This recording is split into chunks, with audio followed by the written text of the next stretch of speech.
Hi, welcome back to another episode of Anyone Can Paint. Today we're going to start a brand new painting, and I thought this time we haven't done a winter painting before, so we're going to do a winter painting today. And if you come up to the canvas, you can kind of see I've kind of got it sketched out. We're going to have the sky back here, some little foothills, maybe small mountains. We'll have some distant pine trees. We'll have some other pine trees as they come closer. We'll have a little bit of a field out there. This part right here is going to be a stone bridge, so I'll show you a really cool technique of how to get stones on there. Then we have the snow coming down to the embankment, down to the stream. Same thing on the other side, and we'll have some other larger pine trees. So makes for a really fun painting. So let's go ahead and get started. We're going to start with the large flat bristle brush. Remember to get your brushes wet first and towel dry them off. And then I'm going to go into some gesso, and I'm going to put this up first before I apply some colors, because this will help soften the colors up when I apply them up there. So I'm going to bring that, just get a nice little coat of it up here. And then you can kind of start to go into the colors. And I'm going to put a little bit of a red glow in there this time. So I'm going to get, again, some white and a little bit of red. Now, any color that you incorporate with white is darker. So you always want to remember that. You want to kind of keep it on the weak side first, and then you can always strengthen it up a bit. So that doesn't show very well, so we'll go with that. I'm just going to kind of put this towards the horizon, as if maybe this was a sunrise or maybe a sunset. And just bring that right down to where the hills are going to be. And then I'm going to go right into, again, some more white, and this time a little bit of blue. And maybe a little bit more white. And we'll go back up here and we'll start to incorporate this. And you want to start at the top of the sky when you have a couple different colors, especially with the blue. That needs to be towards the top. And then you just want to work that down till it kind of goes in with the red in this painting, to where you almost don't see where one color starts and stops. And again, you can always adjust this as you're going. I think I'm going to put a little bit more blue, just to darken up some of the corners. I'll go right back up to the canvas. That's better. And we'll work that down. And if you want to stay right on the canvas, I'm just going to grab some more blue and do the exact same thing. And you can always bring that color down into the red if you want to.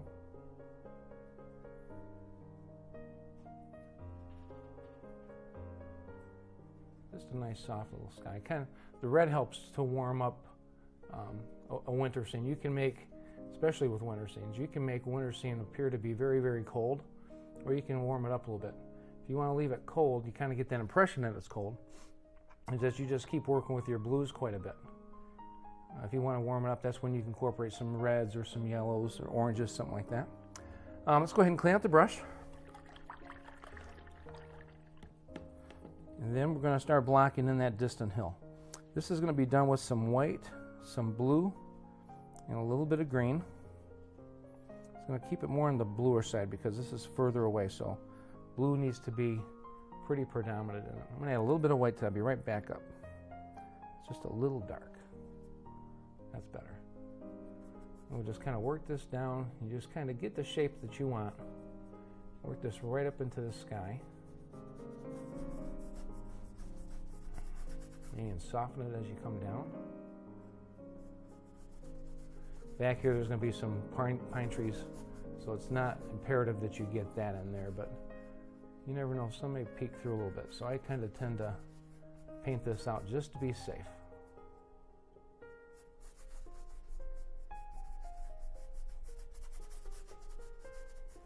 I'm going to add a little bit more white to that, just a little bit, just to soften it up. You can see when you add white to that how it just kind of seems to go back into the distance a little bit further. Remember, you always want to keep things really light there further away and save your darks for the front. Good. Then we're going to start working forward. So as things get closer, you want to have a little bit more color to it. So we're going to add some more blue to this. And this is going to be the underpainting stage of that little field and pasture that's back there. So I'm just grabbing some white and some blue, and we'll come right back up. And I need to put a little bit more white in that color, so I'll be right back up there. That's a little bit better. Remember, this isn't the underpainting for the snow. And you'll see that we don't really use a lot of white, or as much as what you may think for a winter scene. Just kind of get that blocked in. Bring that all the way across. Just going to kind of paint around where our bridge is going to be.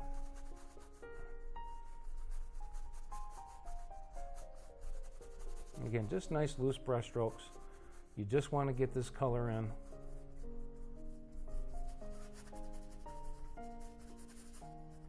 And then up here where the two meet, you can just kind of just lightly go over that and just kind of soften that up a bit.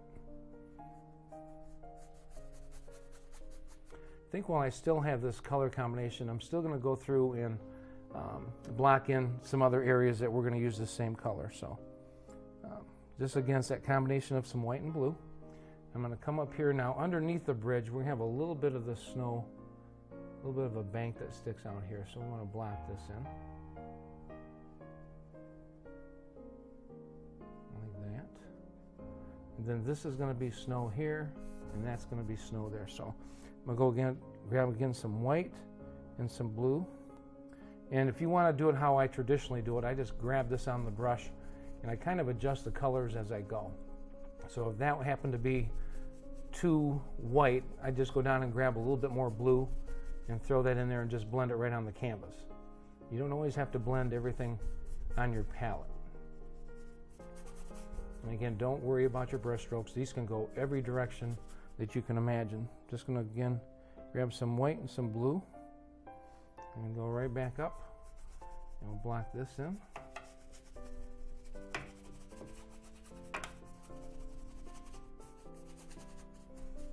Again, just make sure you get the canvas covered and don't worry about making things nice and smooth.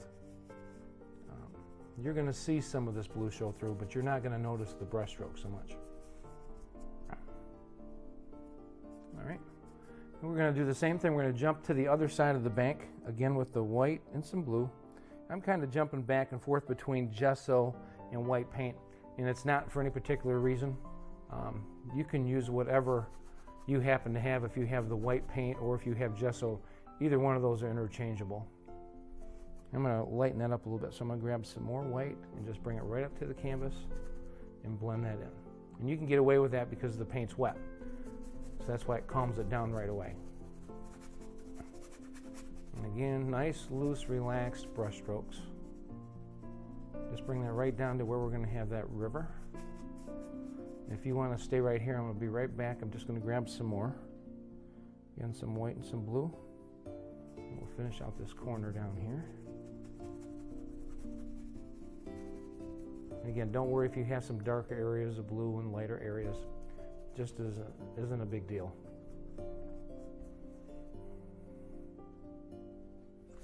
As we'll finish this part up. All right, now for the stream, I'm going to add some blue and I'm going to add a little bit of green in it. And I'm actually just going to kind of play with the color a little bit. While it's wet, you can keep incorporating other colors just till you kind of get it to the shade that you want it to be. So again, I'm going to start with some white and some blue.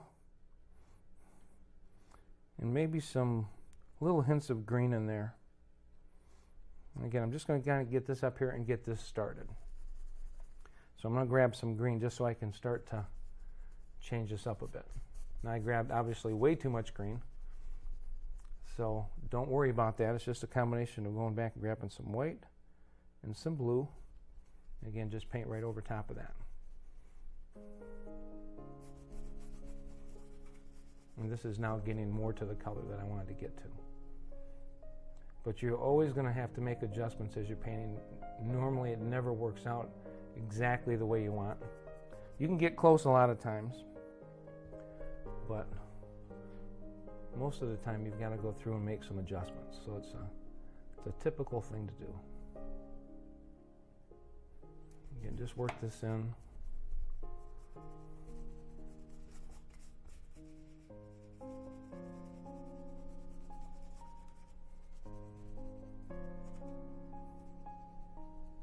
At least this way you can see where the snow would be and where the little stream that goes through here is. Kind of helps separate that out. I'm going to put a little bit more blue into this while this is wet. And I'm just going to take straight blue and just bring it right up here. Because the color that we have up here is a little bit lighter, it automatically will start to kill the intensity of that blue color. And this is getting a little bit closer to what I wanted. I'm going to grab a little bit of blue to incorporate in there, and I'll be right back.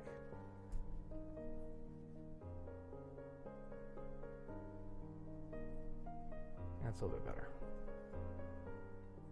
We're going to do some other things to this creek, but you want to get a good base going though. And we'll just leave it at that. Let's go ahead and clean out the brush.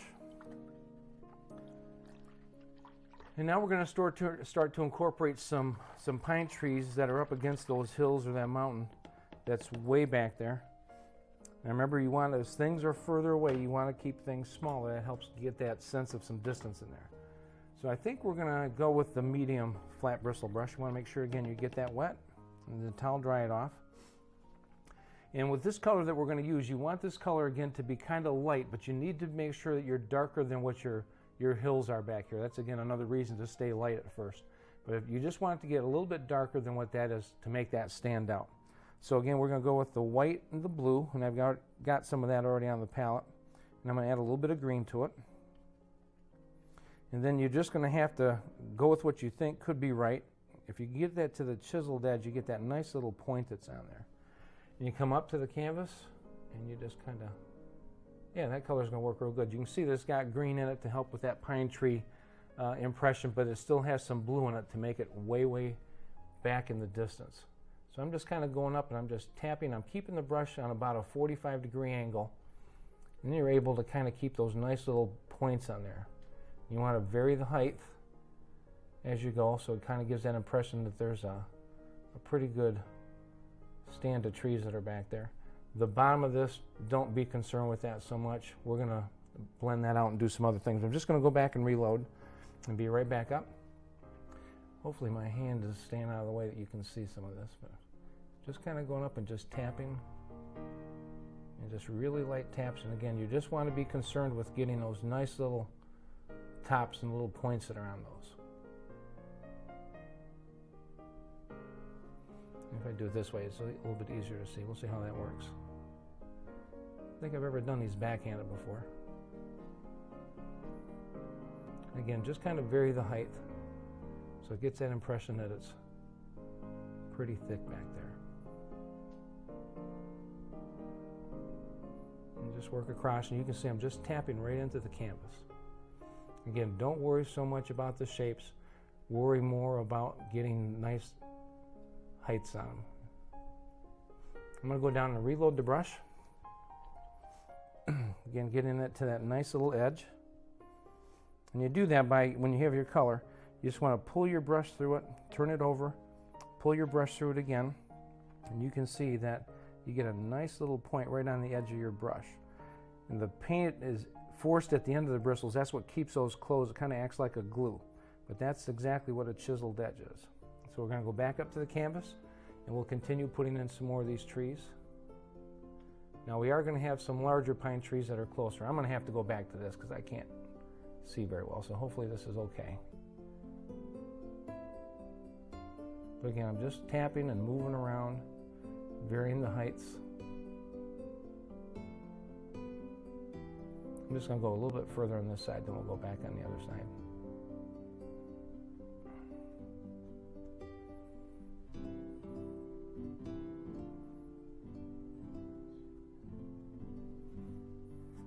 And on the bottom, just kind of soften this up. And you can tap in a little bit more of the body so it kind of looks a little fuller. You don't want to have a lot of little sticks that are showing up there. You want to just kind of blend this out. And again, I'm just kind of holding the brush vertically, just tapping and bringing that up into the height of the tree without going up higher. Then you're going to lose all your little points up there.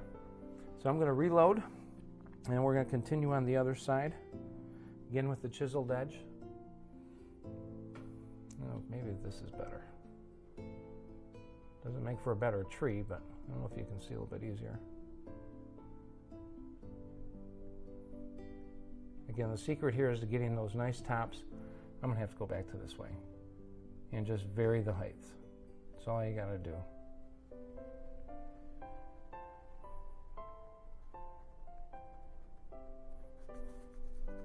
And then once in a while come in to just kind of fluff up the body of them a little bit.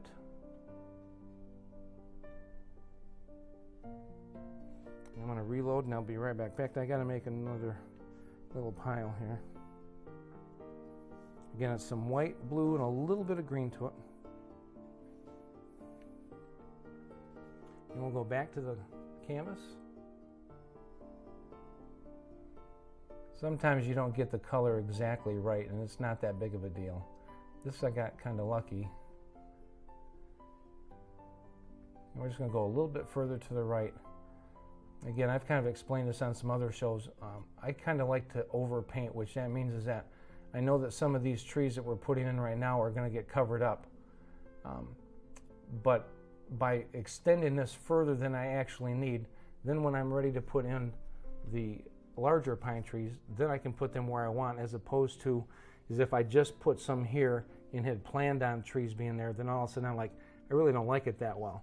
So this way I overpaint it, so if all of a sudden you put in one tree or two trees and say, that's plenty, you've got it covered, as opposed to stopping here and having to put more just because you stopped. And I used to get in trouble by doing that, and you know, your composition sometimes suffers from it just because you didn't go a little bit further and to give yourself a little bit of safety net there. So we're going to go with that. Let's go ahead and clean this brush out.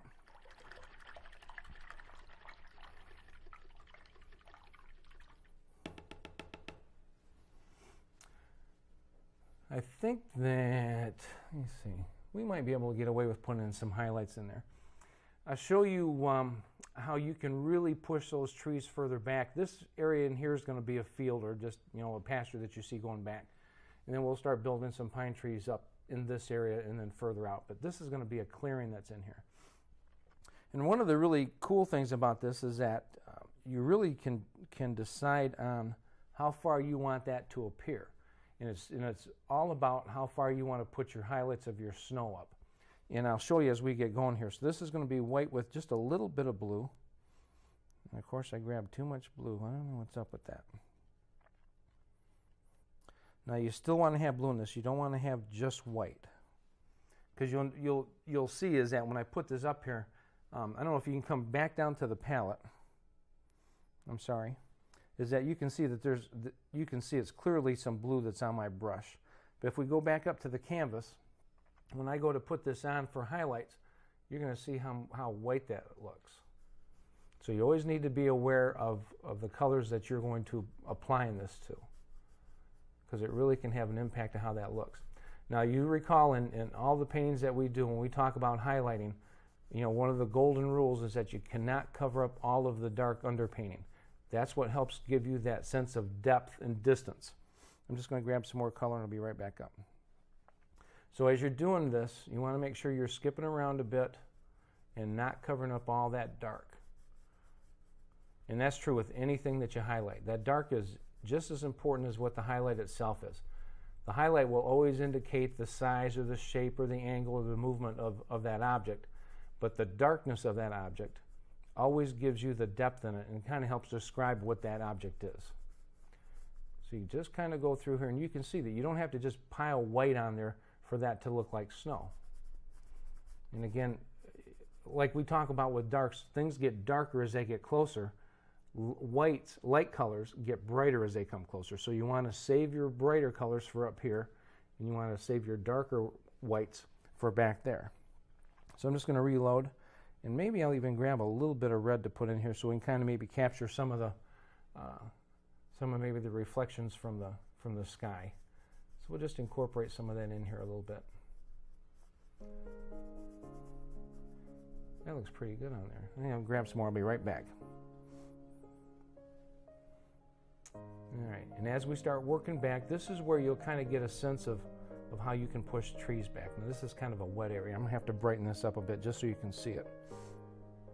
Grab a little bit of red and a little bit of blue. Let's see how this looks. Okay. Now say for example that I wanted to stop the tree line, because where your field and the trees meet each other, that would be the beginning of your tree line. So let's say that I wanted to stop my tree line right there. So that would give you the indication that those trees are that tall, and then that would give you the impression that they're at a certain distance away. Now, the way that is right now, it's perfectly fine. There's nothing wrong with it. But if you wanted to make that look further back, to push it further back, all you got to do is get some more paint, and we'll go back up to the canvas, and you'll be able to see really clearly how you can push those trees way back in the distance. I'll start on this side and not do those, and it'll look like these get further back. So all I do is just bring this color a little bit higher up on these trees. Again, don't cover up all your darks. But you can see right here how these trees look like they're closer to us, and those are further back. And again, there's not a right or wrong way. It's really in how you want to interpret the distance and depth in your painting. So if this looks like that's enough distance for you, leave it. There's nothing wrong. If you want to get them way, way, way back, that's how you do it right there. And maybe you want to just leave it where there's maybe another stand of trees and you have one that's further back. Maybe that's what we'll do. So these group here looks like they're closer because there's more of them. Back here, those look like they're further away because there's less of them showing right there. And it's just simply done by doing your highlights. I'm going to brighten this up a little bit just so that you can see the difference right there. I'm not sure how well you can see that. I'm just going to brighten that up a little bit so it stands out. There. Maybe that's a little bit easier to see then. But just by doing something like that, you just get another layer of distance without having to do a whole lot to it. So now you get, I mean, look at the layering we've got now. We've got the sky obviously is the furthest thing back. We've got our distant hills. We come up with those pine trees.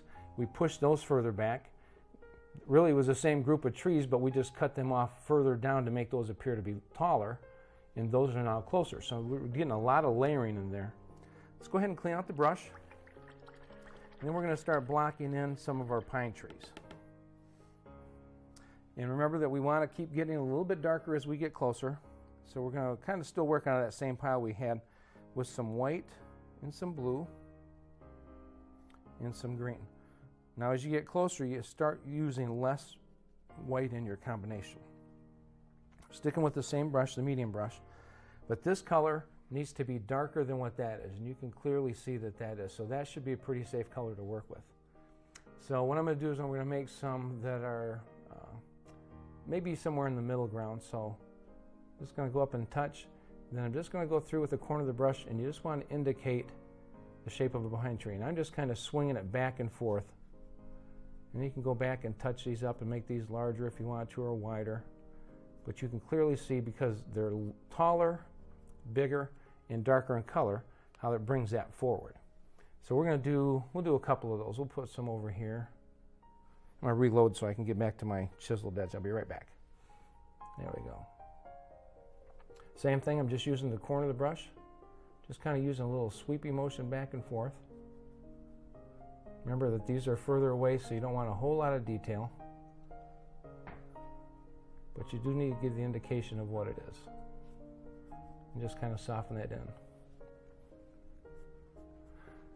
in. And maybe we'll put another one over there. I'm going to reload again with the same color. This one maybe we'll put a little bit higher. And again, just kind of going back and just sweeping back and forth. And again, it's really nice if you can overlap the trees that are in the back, because that just really helps to push those back.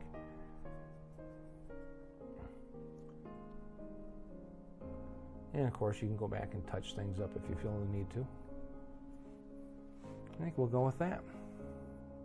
That's we don't need to clean out the brush because we're going to continue to get darker. So I'm going to work in that same pile again. I'm just going to add some more blue and some green. These trees are going to be much, much closer. So you're going to have a little bit darker. Certainly want to get some more blue in there. Again with the chiseled edge. Now we're going to go up, and these are going to be up in this area here. So these are going to be much larger. So I'm going to start those maybe right up in here.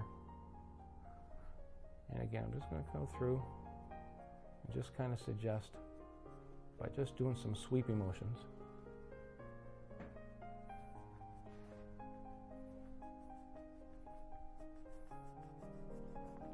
And if you want to work on one side at a time, you can. It's not a big deal. But you do want to make sure you kind of overlap that one. That helps push that one back. And he's going to come all the way down like that. And you can see just really quick, you can get a really nice, effective pine tree out of that. I'm going to reload, go up and do another one. Maybe we'll make that one a little bit shorter. It's going to be the same stroke, just nice little sweepy strokes. And again, if it's easier for you to do one side at a time, go right ahead and do that. I'll do this just so you can see what that's like. Then you just kind of do the same thing on the opposite side.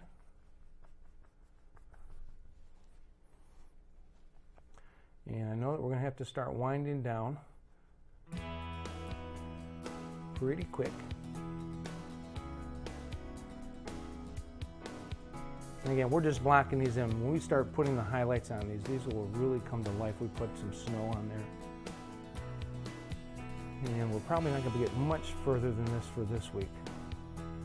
Next week when we come back, we will put another tree in over here. We'll put a couple in over on this side, maybe 3, and then we'll start working forward. Thank you so much for joining us. We appreciate you watching every week. I get a lot of phone calls and emails, and I really appreciate hearing from you. Get your painting up to this point. Make sure you watch your values as you go, and you'll get caught up with. Add a little bit of red, that's a really nice touch. Thank you so much for watching. Remember, you can do this. Grab some paint and brushes and paint along with me. Anyone can paint.